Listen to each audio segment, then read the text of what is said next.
Welcome to I Love My HBCU ?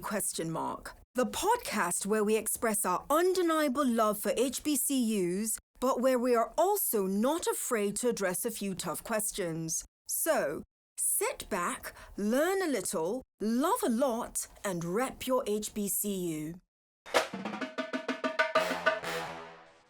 Hello, everyone, and welcome to this week's episode of I Love My HBCU ? With yours truly, Tosin Richard. I have the reigning, gorgeous Miss Alabama State University as my amazing HBCU Now guest, Kayla Edwards. Kayla, how are you? I am doing well today. Thank you so much for having me, Dr. Tosin. Lovely, lovely. So, Kayla, you are the 15th Kayla that I know. I believe it. Do you hear that you have one of the most common names? And I know this has nothing to do with you going to an HBCU, but I'm not kidding. You are the 15th Kayla I know. Yes. How do you feel about having this extremely illustrious name? I don't know what else to call it. I know growing up, I did not like my name because everyone's name was Kayla. And so Kayla. most of my classmates will refer to me as Edwards. Like, that's how we refer to all the Kaylas. We just refer to them by their last name. And I know in high school, our teachers put us in alphabetical order. Like, that's how she did the seating. And I sat next to a whole nother Kayla Edwards, but her name was hyphenated. So it was like Kayla Edwards Pinkett, like something like that. But it was still Wow. Kayla Edwards. So I never liked my name growing up. I liked my middle name more because it was like less common. But my mom gave me my first name, my dad gave me my middle name, and she was just like, whoever reached to the hospital first, that's the name we're going with. And of course she reached to the hospital first, so yeah. Okay, so I'm glad I actually decided to ask you about your name because I wasn't expecting that story. That is so beautiful. What's your middle name? Cassandra. Kayla, is it Cassandra with a K or Cassandra with a C? With the C. Cassandra, Kayla Cassandra Edwards. I love your name. I find it so Tiffany and Kayla are two names that I just keep running into. So I had to talk about your name. Okay, Kayla, tell us what it's been like being Miss Alabama State University. It has been wonderful being Miss Alabama State University. Like, I love the impact that I'm able to make on little girls in my community. So that's been the best part. Like, at the football games, when they come up to you, they say, "Can I take a picture with you? Like, I want to be just like you." It makes me feel good knowing that, I'm a role model to others. I love that. I also know you are part of a sorority. And the reason why I'm linking those two things together is we've got HBCUs, we've got PWIs, and I did not know this because I did not grow up in the United States of America, but I would find from being here that things like the HBCU Queens and Kings, and definitely the Greek organizations, for many HBCUs, membership to these entities don't end particularly in undergrad. Unlike with our counterparts at PWIs, they seem to end at undergrad. When you think about being an HBCU queen and the impact that you've just mentioned that you have on kids, and the fact that whether you like it or not, for as long as Alabama State University is in existence, you are going to be part of that legacy as an HBCU queen. What does that mean to you? Having a legacy that no matter what else you do, it is always going to be a part of who you are. I honestly feel honored. Like, recently, the library, we have like library archives, so they asked for my headshot to add me to the archives. And when I was looking at the past queens, like, it just felt honored to be a part of that legacy. But considering that my family are immigrants, I'm first generation American, so like for my family to come overseas and like they're like being a role model and them just being so proud of me, like, I don't know, I just feel honored and my heart just feels very full. Kayla, I was not, so what I was about to say is wrong, but I'm still going to say it. so that the world knows that it's wrong and we should not be in the habit of thinking this way. I was just about to say that I would not have guessed that you were a first generation and that you are from a lineage of immigrants. And the reason why I am acknowledging that what I'm about to say or what I just said Mhm. isn't right or is wrong is it comes with it preconceived notions of what an immigrant would sound like or what an immigrant might appear to be. So I still wanted to say it. So those who listen to this are going to be like, Tosin, you shouldn't have said that. I know. But I knew that even before I said it, and I still said it so that it's an example for all of us not to be in that mindset all the time. Mhm. But I must ask, what's the heritage? What's the heritage that you're from? So my family, they're from Guyana. Guyana. It's in Wow. South America. So I know exactly where Guyana is. I was about to give you Liberia. Why? I don't know. Yes, a lot of people think that I'm from like Ghana. When I say Guyana, they think Ghana, but I just explained to them that it's in South America. And it's spelled differently as well. Yeah. Because I honestly think some people say that because they sound similar depending on Yeah. who's pronouncing it, but it's spelled differently. Yeah, you give me beautiful black Liberian queen. That's what I Yeah. get from you, and that's why I gave Liberian. Okay, let me get off of that. What's your major? What are you studying in college? I am a biology pre-health major. So I already knew that, but I just wanted you to say it. I also know that you started is it an organization or an initiative called NMDP, and it is dedicated to persons with sickle cell anemia. Is that accurate? Yes, ma'am. It's a registered student organization on campus that I started because it's also a part of my internship. So NMDP, they have HBCU interns because African Americans, they only have a 29% chance of finding a life-saving match. So I want to increase those odds. So I decided to start. So when I read your bio and I saw this, and it's so specific.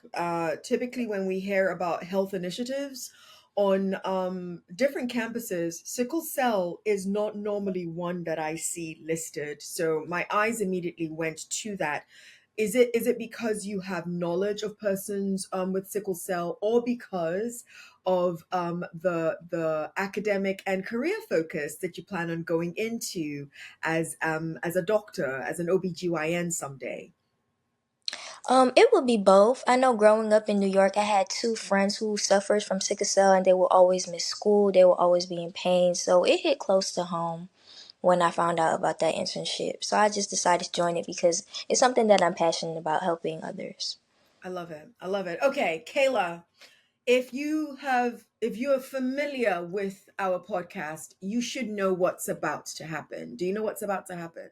No. No. So that means you need to get more familiar with our Yes, podcast, I do. Kayla. All right, Kayla, I'm about to treat you to the rapid fire segment. And the rapid Okay. fire segment, I'm going to throw a bunch of questions at you in 67 seconds. So answer as short and as quickly as possible. And Okay. the time starts right after I ask this question. Are you ready? Yes. Yes, she is. Okay, Kayla, describe yourself in 3 words. Ooh. Adaptable, intelligent, hardworking. I love it. I love it. I love it. Kayla, you're at your college graduation. Who do you want as your commencement speaker? Ooh. Barack Obama. Barack Obama. Barack Obama, you are listening, Yeah. right? Make sure that you honor Kayla Edwards as her Yeah. commencement speaker. What year are you graduating?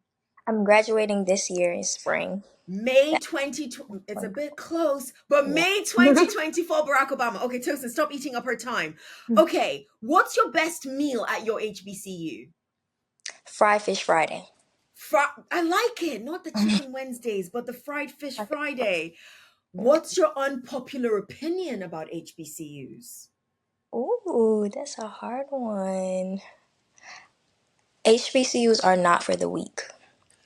Unpopular HBCUs are not for the weak. Kayla, shout out your favorite professor.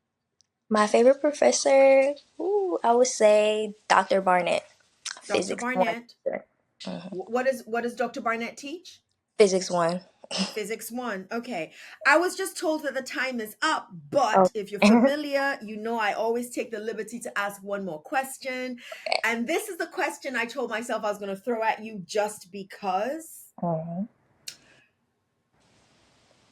Alphas or kappas? Kappas. Look at the way she said that, kappas. Is it because of the similar coloring with delta sigma theta? Is that why you Yes, went with no, I that? always go for color love. She said I always go for color love. I should have thrown in different colors. Okay, okay. All right. Thanks for humoring me with that question, okay? Kayla, I just heard New York. I heard Guyana. You're in Alabama. Tell Yeah. us, how did you end up matriculating at Alabama State University? What was your college selection journey? How did that happen? So, growing up in Brooklyn, I was never aware of HBCUs. Like, that was not something that was taught until I moved to Georgia my junior year. I moved to live with my dad, and my mom is still in New York. So, my Okay. junior year, that's when my counselor introduced the idea of HBCUs to me. So, then I heard about Alabama State University.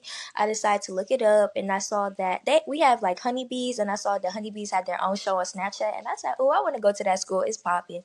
And I knew I didn't want to go back to New York. I didn't want to stay in Georgia because I felt like if I went back to New York, I wouldn't grow. If I stayed in Georgia, I felt like I would be complacent. So I decided to go to Alabama, somewhere I didn't know anyone except for my best friend. She came with me to Okay. Alabama. She was my roommate my freshman year, but she didn't continue at Alabama State University. So I just wanted to grow and just take everything in life. So I'm used to the North. I went to see what the South was like. Absolutely. So Kayla, what I love everybody's story because it's theirs, right? But what I really love about your story, so those of us, you're now HBCUs in your blood, whether you like it or not. Yeah. But prior till you knew nothing about HBCUs. Those of us who are extremely familiar with HBCUs, let me speak for myself. When somebody tells me that they have not heard of an HBCU or they don't know what an HBCU is, I'm kind of looking at them like, how could you not?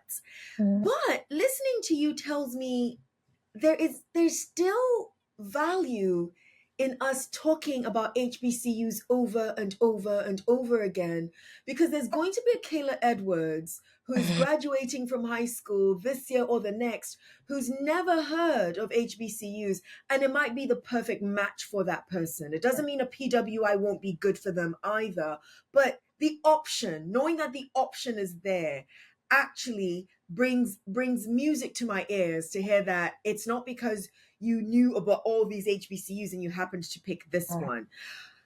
What's so special about the honeybees? I just liked them. I felt like they were famous because they were on Snapchat. And I was like, ooh, I want to go there. That's it. That was it. And Oh, then Father I Lord. reached out to school. I got a scholarship, and it was still close enough to Georgia. So I just felt like it was perfect for me. Okay, okay. I'm glad that I went in blind because I didn't do a tour. I didn't do anything. I just said, I'm going there. And you've stayed, well, clearly you have stayed the Yeah. entire time. That is beautiful. That is beautiful. Um, we've talked about your legacy, and just looking at the different things that you want to do, it sounds as if you're going to be breaking so many different barriers along the way, and you're going to keep on making different moments of history along the way, which I find extremely impressive. Okay. Um, HBCUs have done that. HBCUs continue to do that. I asked this question just for kicks and giggles every now and then in the rapid fire segment, what your unpopular opinion is of HBCUs. And you said HBCUs are not for the weak. Give me more. Tell me more. Because that could be interpreted in so many different ways, and I don't want us or anybody to put words in your mouth. So Kayla, what do you mean by that? At HBCUs, there are going to be different obstacles that you may not face at a PWI. So a lot of people say, well, the financial aid line is long, or sometimes the customer service isn't as well. But like everything that I experienced at my HBCU, it has prepared me for the real world. Because in the real world, you're not always going to get what you want like this. There are going to be challenges and obstacles that you need to work around. Okay. So that's why. What are some give me one obstacle that you have navigated successfully. So start with the obstacle and then tell us exactly how you navigated it at Alabama State Mhm. University. Oh, I would say one obstacle, like as a queen, is dealing with administration, like getting your events approved on time. Because some getting your events approved, because sometimes they're just gonna say no, and you have to go find paperwork. You have to write your proposal, and I feel like all of that has prepared me for the real world. Like your agenda, you have to have all your logistics for your events and stuff like that. Because if it's not up to par, they're gonna disapprove it. So I would say. You mentioned the obstacle of you being a queen. I don't know if you pay attention to what happens with all the queens nationwide at HBCUs, and I remember that we spoke to a former Miss Coppin State University not too long ago who happens not to be African American. I wonder if you feel like answering it, answer it. If you don't, it is perfectly okay. But I wonder, what are your thoughts on a non Black person being the queen at an HBCU? Well, I don't know how different schools like operate in terms of choosing their queen, but I know personally for my school that it's 40% of votes. Well, last year it was 60% of votes, and then 40% of pageants. So if her HBCU decided that she will best represent them, I feel that they should let her do so. I appreciate that. It sounds like a very well coached answer, and I don't mean that in a bad way. I really don't mean that in a bad way. But you hit every point that I've heard a lot of people talk about recently, and that is a vote has to count for something. And Mhm. if this is how people choose to vote, then you should not have a problem with the person they voted for. You need to take a look then at what got them to this point of voting for the person, right or wrong, what got them to the point of voting for this person. But it should not be a question of whether or not that person should have been in that position. If, like you said, and I think many institutions run their HBCU queens and the royal court that way, that is, it must be based on a vote. So I appreciate that answer. I wish more queens had been more vocal during the time that this particular queen was in that position to speak about the vote. Go ahead, Kayla. I would say that I did see a video because this happened my junior year as when I was Miss Junior. So I followed a lot of queens because I knew I wanted to be a queen too. Of And I course. saw a video that some of the queens did band together and they did say we stand with Miss Coffin State. Nice, nice. I'm happy to hear that. I did not know of that video, but we yes, I'm happy to hear that. What does your HBCU get right? We talked about the unpopular opinion. I'm sure there's several. You stayed. You're graduating in from the exact same university that you started in, and you didn't transfer. Brag on your HBCU. Tell us the several things that your HBCU gets right. I said the number one thing that my HBCU gets right is the experience. It's an experience like no other at Alabama State University. All the different events, I would say also the people, like all the people you meet. I always tell everyone I know ASU is not a real place. Like all the different people you meet from different walks of life, the friends that I have has literally changed the trajectory of my time at ASU. Because my freshman year after my best friend left, I just had one other friend and I didn't want to go out. I felt like I was too shy, so I didn't want to join clubs and organizations. But once I started doing so, my friends, they encouraged me to keep putting myself out there. They actually encouraged me to run for Miss Junior because I was 2 weeks past the deadline because I was so scared. I went to run for Royal Court my freshman year, but I didn't do it because I was like, oh, I don't know anybody. Like, I'm too shy. I talk too soft. And I said, I'm going to do it my sophomore year. I said, my freshman year, I said, I'm going to run for Miss Sophomore. It came down to running for Miss Sophomore. I said, no, ma'am. My sophomore year, I went to the entrance for Miss Junior. I said, you know what? I can't do it. Like, I don't know. And my friends, they were like, just jump in the water, get wet. I talked to the advisor actually, because this is 2 weeks after deadline. I talked to her. I was just like, can you give me advice on running for Miss Senior? Because every year I say I want to do it, but I'm gonna run for Miss Senior next year. And she was like, it's not too late to run for Miss Junior. Just do it, Kayla. Just do it. And I was just like, okay, I did it. I won. And if I didn't take that step, and if I didn't have people at my HBCU pushing me to take that step and be the best that I can be, I wouldn't be Miss Alabama State University right now. Community. I everything I just heard you say is a strong community around you that kept propelling you. I love that. I absolutely love that. Um, you're pre-health going to medical school. Yes. Um, okay. So I have conversations in my head at the exact same time that I'm talking to people. Can you tell that that's what was going on at this very moment? No.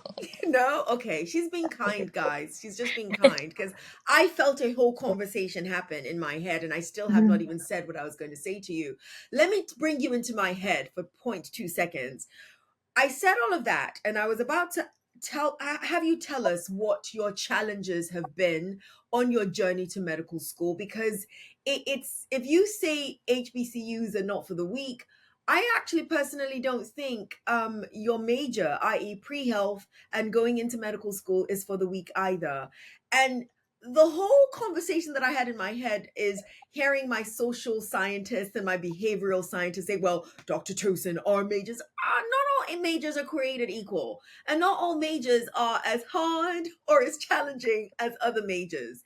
So I do want you to give us what the journey has been like for you at an HBCU preparing for medical school. I do hear rumblings with regards to how well somebody can be prepared and how not so well somebody can be prepared if we're being just bluntly honest. But I want you to tell us Kayla's journey. What has your journey been like in preparing you for this next step that you're about to jump into pretty soon and your goal of being an OBGYN? So I would say one thing that I love about my HBCU is that opportunity is always here and always around us. So I remember my sophomore year, I was always the type of person who was scared to try out for internships or internships because I always felt like, oh, they would never pick me. So even my sophomore year, I did not try out for an internship, but I did run into a professor and I was like, oh, I know you have a lab. Can I work in your lab next semester? And she said, do you want research this summer? And I said, yes, I do want research this summer. She said, okay, I'm going to put you at Auburn. Just like that. Just by talking to somebody, she put me by Auburn and I got my first research experience. Then I talked to another professor and she was like, oh, Kayla, we're doing this program with a hospital. It's called Baptist Pre-Health because two of the alumni are from Alabama State University. They're doctors now. So they decided to give back to the community by letting Alabama State students shadow them. So I was able to shadow them for a whole semester, do simulation birth, learn how to plug in IVs, like all types of stuff. So I would say my HBCU has prepared me very well. And another, I do want to piggyback on the statement I made about HBCUs not being for the weak. Every single club and organization that I had to join at Alabama State University, you have to interview for. Like, they do not play. That's why I said not for the Wow. week, because they would tell you no. They don't care. They would tell anybody no because they really want the best. I remember I tried out for SGA the summer of my freshman year, and they told me no. And I was like, you know what? I'm never doing SGA. I said, I'm going to go to Real Court. But it wasn't my path. It wasn't my destiny. Like, so that's why I also say HBCUs are not for the weak because it's really tough to get into organizations because they just train you for the new world, the real world. Everything that you have to do in the real world, you have to interview for. You have to write your So essays for. You have to have your cover letter, have recommendations, all of that. I listen. I don't work in our student services spaces at my academic home, but I love that idea that for every single student organization on campus, interview for it because I think if you just so most of them I don't think interview, and I'm not just speaking about my academic home, but many institutions that I'm aware of. I think you can just get in if you're interested in getting in for some of them, and then for others it might just be a popularity vote, and as long as there's a popularity vote to it, hey, you're in. Mhm. But as you were saying that, I literally just thought, imagine the prep, the presentation of desire that I would have to go to as a candidate if I had to interview for every single student organization that I wanted to be a member of. I find that to be insanely impressive. I really, really do. Because then those who are there wanted to be there. Those who Yeah. get in wanted to get in and they wanted to be there and not let me just pad my resume. I love that.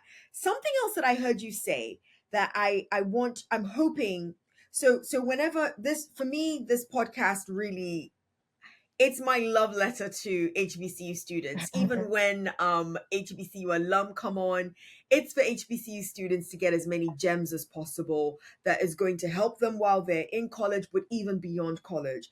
You said something with regards to your pathway in your major, and each opportunity that I've heard, even though Alabama State University might have been the channel, Alabama State University was not the venue. So I heard you talk about Auburn. I also heard you talk about a Baptist hospital. Yes. Yes, and what I want you to belabor, I want you to get into talking to every freshman. You're no longer a freshman, but I want you to talk to freshman Kayla when she got to Alabama State University and was extremely shy and very soft spoken about reaching out for those opportunities. I want you to talk to that person about how important it is to not just look for the opportunities where you are, but be open to the opportunities outside of where you are. Because I think together they actually help get you to where you're going. So I'm going to be quiet. Go ahead, Kayla. So the first thing I would tell freshman Kayla is don't let COVID stop you, because I came in 2020, so that was still like the peak of COVID. I would say still reach out to those professors, because they still had their labs going on at the time. I just didn't know about it. All you had to do was just wear your mask. I would tell freshman year Kayla, look online, see what internships are going on, whether they're remote or whether you have to fly out to another country, because they will pay for it and they will give you a stipend on top of that. And I would tell her that to just believe in herself and that she could get it done. And a lot of times, what she doesn't see in herself, others sees in her.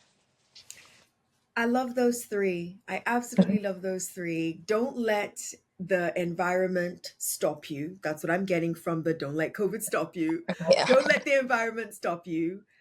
Speak up for yourself is what I'm getting as well. And I'm also getting be as adventurous as you possibly can. There's nothing's going to hurt you from being adventurous. Be as adventurous as you possibly can. I hope people are hearing you because I really, really do think that is amazing advice. Kayla, NAACP, what's your role with them?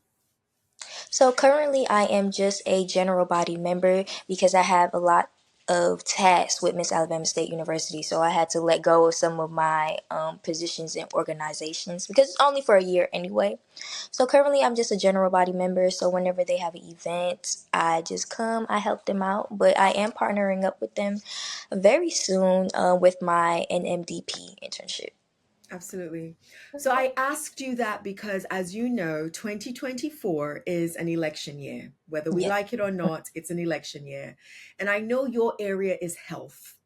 And whenever I mention election, people think I just want to mention politics. Not particularly. But I also want to, not also, the reason why I bring up NAACP and the role of NAACP at an HBCU and with young, beautiful Black voices like yourself, and the fact that this is an election year, is I want you to tell us how important it is. If you think it is, if you don't think it is, say, listen, Dr. Tosin, I don't really think it's that important. But if you think it's important, I want to hear.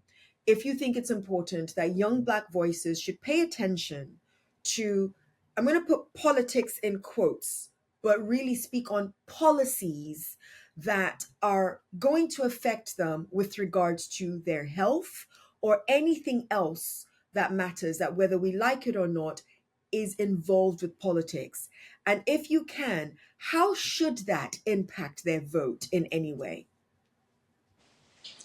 I would say I encourage young and old to vote because your vote is your voice. And I believe that young people, African American young people, should really pay attention to the news, pay attention to politics, because these laws are going to affect them when they're 4 years from now, 8 years from now. They shouldn't wait until they're older to make a change. The change should start happening now because that's what our ancestors did. They started protesting, and all of their efforts and hard work is what we're reaping those benefits now. So let's look out for the new younger generation and make that change now. Are you comfortable sharing what your viewpoints are on the current debacle on abortion rights and abortion policies in the United States currently?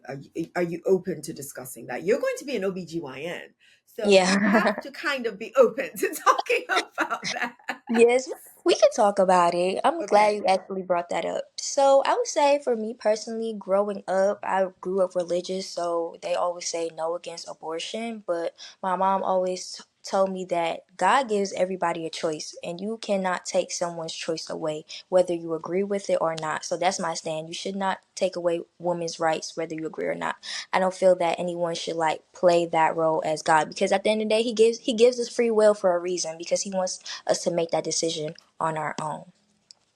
I actually partnered up with a youth advocacy group. So last week I gave out Plan Bs to students who need them. So because I know that it's not always like our generation doesn't always have access to it, especially in Alabama, because Plan Bs are expensive. They're like $50. So I decided to partner up with them to help alleviate the stress of that. So I gave out 130 Plan Bs, and I plan to give out every month.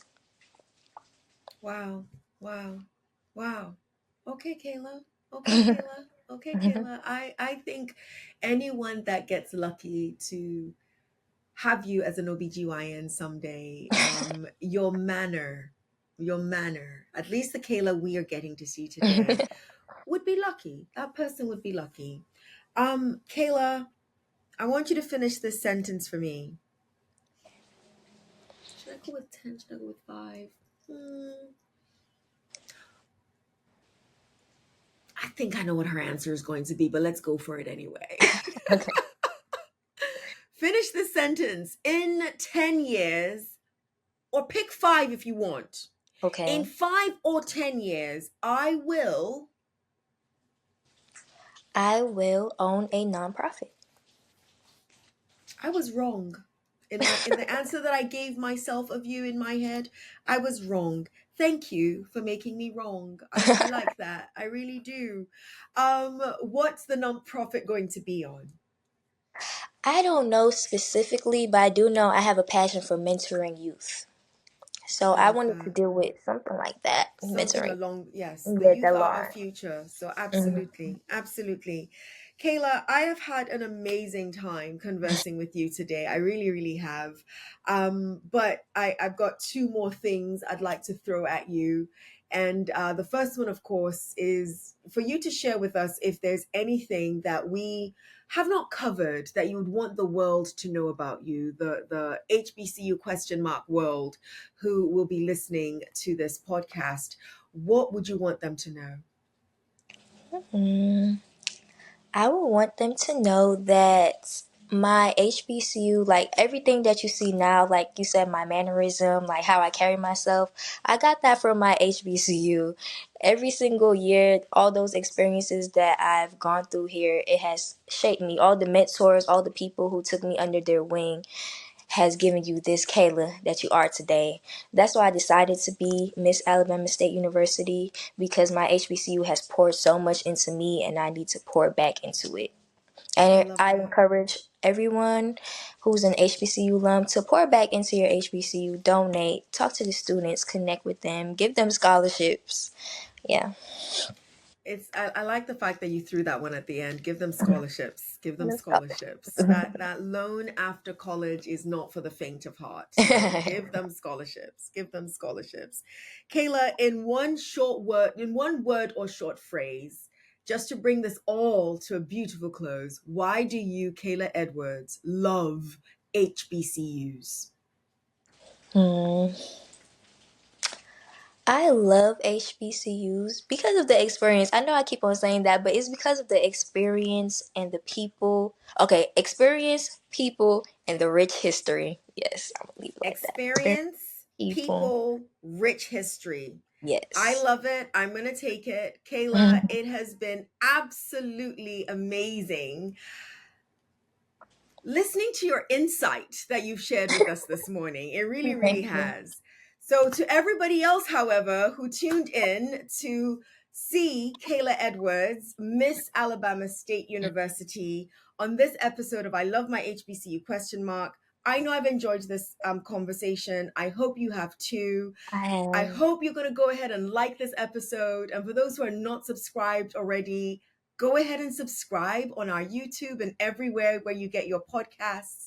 Yours in HBCU love. See you next episode. Thank you so much, Thank Kayla. you so much for having me. You've been listening to I Love My HBCU question mark. Let's keep the conversation going as we share our stories and encourage more practical support of HBCUs, whilst of course holding each other accountable. Don't forget to follow and subscribe for the latest episodes. Until next time, love and lift your HBCU.